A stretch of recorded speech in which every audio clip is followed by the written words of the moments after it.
Maduro decreta cuarentena en 7 estados de Venezuela por coronavirus. A partir de las 5 horas del lunes, Caracas, Miranda, Vargas, Zulia, Táchira, Apure y Cojedes deben suspender actividades. Nicolás Maduro decretó este domingo una cuarentena colectiva en 7 estados del país petrolero, incluyendo su capital de 6 millones de habitantes, a partir del próximo lunes tras detectar 7 nuevos contagiados por el nuevo coronavirus.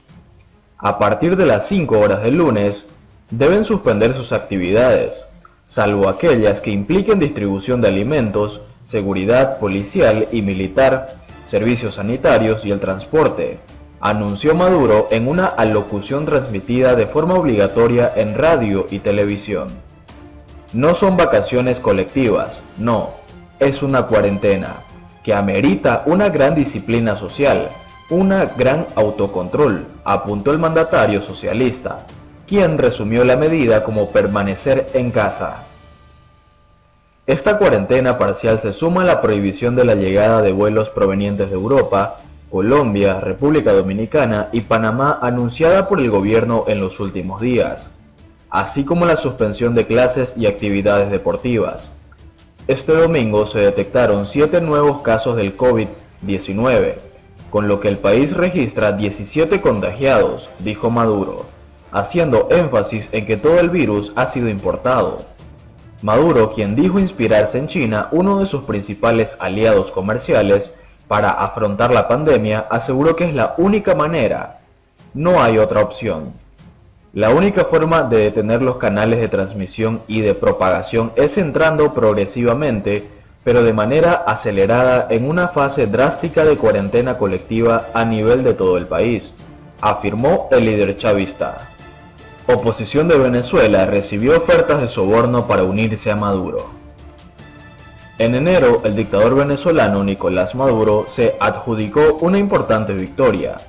Los legisladores del Congreso de Venezuela eligieron a su candidato favorito como líder de la Asamblea Nacional, poniendo a su alcance la última institución independiente de la nación, cada vez más autoritaria. Un examen de Reuters de las circunstancias que rodearon la votación muestra que había evidencia para apoyar sus acusaciones. Una grabación no revelada anteriormente de una conversación entre 2 congresistas, junto con entrevistas con una docena de otros legisladores y mensajes de texto no reportados, arroja luz sobre la estrategia del Partido Socialista gobernante de hacer ofertas en efectivo y amenazas de explotar las divisiones dentro de la coalición de Guaidó.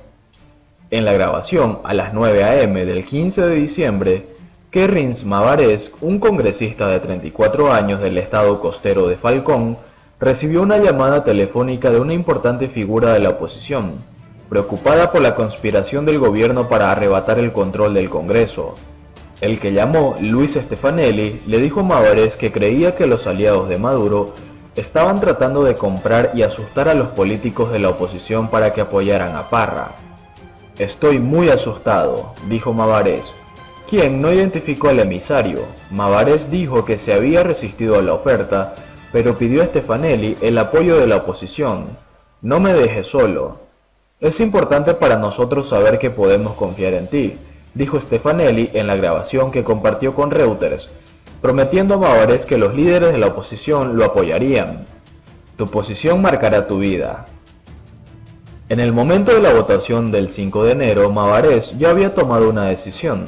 Se unió a otros 15 legisladores de la oposición para votar en contra de la reelección de Guaidó y en su lugar apoyó a Parra, que se había alineado con los socialistas de Maduro. En una conferencia de prensa 4 días después de la votación, Mavarés negó las acusaciones de otras figuras de la oposición de haber aceptado un soborno y dijo que actuó con valentía después de que Guaidó no lograra avanzar en la solución de la crisis económica y política de Venezuela. Preguntado por Reuters sobre la grabación, Mavarés no negó su autenticidad y dijo que ambos lados lo presionaron, pero que votó con plena libertad. Acusó a la oposición de poner en escena las llamadas amenazantes que recibió en diciembre para evaluar si estaba involucrado en una conspiración, pero no prestó testimonio de ello. Un portavoz de Guaidó dijo que no se escenificaron llamadas o mensajes. Reuters no pudo determinar si realmente se hicieron sobornos o quién hizo las llamadas de diciembre. Stefanelli dijo que grabó a Mabarés porque sospechaba que ya había sido comprado, sin dar más detalles. Ni los representantes de Parra ni el Ministerio de Información de Venezuela respondieron a las solicitudes de comentarios. ¿Cuánto quieres? Los políticos de la oposición entrevistados por Reuters dijeron que los aliados de Parra en diciembre habían solicitado a 30 de sus colegas el número necesario para cambiar la mayoría, ofertas de hasta $700.000, eligiendo objetivos en necesidad financiera y frustrados con Guaidó. Ofrecieron pruebas para 3 casos, que se detallan en esta historia. Llamaron a los que tenían dudas o estaban descontentos con el liderazgo, dijo el legislador José Guerra, citando sus conversaciones con los colegas atacados. Guerra dijo que un legislador cercano a Parra, José Noriega, que antes estaba en el Partido Voluntad Popular de Guaidó, hizo muchas de estas llamadas. Noriega negó esto a Reuters. Según los diputados y personas cercanas al Partido Socialista, Maduro quería aprovechar la disminución de la popularidad de Guaidó para colocar una nueva oposición dócil en el Congreso que pudiera aprobar la legislación requerida por su gobierno. Pero, según estas personas, Parra no logró influir lo suficiente en los legisladores de la oposición. Esto dijeron, lo obligó a prohibir la entrada a Guaidó y a sus aliados y a reclamar el control de los 167 escaños del Congreso sin pruebas de que cumpliera con el requisito de que la mitad de los legisladores estuvieran presentes. Parra ha dicho que la votación tuvo quórum, pero nunca ha presentado una lista oficial de los legisladores que le votaron a mano alzada. El día de la votación, soldados con escudos antidisturbios bloquearon a Guaidó y a sus aliados para que no entraran en el Parlamento, según los periodistas de Reuters, lo que permitió a los legisladores progubernamentales elegir a Parra. Maduro dijo en la televisión estatal que Guaidó no quería entrar en el Congreso porque no tenía los votos.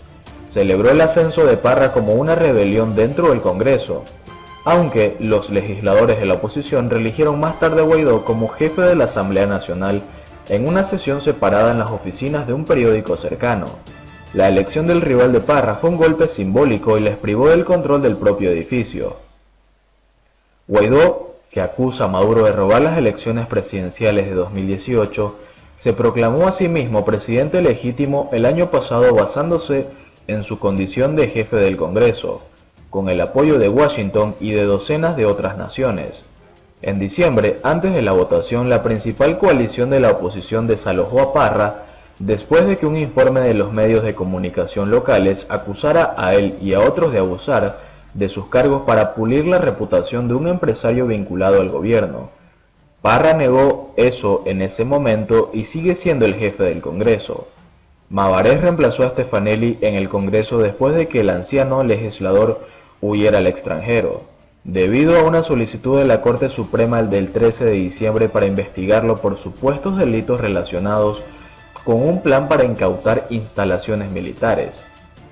Un superórgano legislativo pro gobierno acordó quitarle la inmunidad parlamentaria 3 días después, aunque no está claro cómo ha procedido el caso desde entonces. Stefanelli niega las acusaciones de traición y conspiración. En una entrevista telefónica dijo que no podía revelar su ubicación o cuándo exactamente se fue debido a problemas de seguridad. Las autoridades venezolanas han abierto investigaciones criminales sobre las finanzas de Guaidó y su participación en protestas antigubernamentales y han despojado a muchos más de sus colegas de la inmunidad parlamentaria por motivos que también conspiraron para derrocar a Maduro. Unos 30 legisladores siguen detenidos en el exilio o refugiados en embajadas de Caracas. Durante su llamada a Stefanelli, Mabarés dijo que el intermediario le había dicho que él también sería arrestado por participar en un levantamiento militar infructuoso contra Maduro en abril pasado. Además, el intermediario le advirtió que Mabarés carecía de inmunidad como legislador sustituto, lo que le hacía más vulnerable según muestra la grabación revisada por Reuters. En la llamada, Mabarés le contó a Stefanelli que esa mañana el emisario le preguntó ¿cuánto quiere y en qué cuenta bancaria lo quiere? Mabarés se negó a identificar al emisario de Reuters y Stefanelli dijo que no sabía quién era el individuo.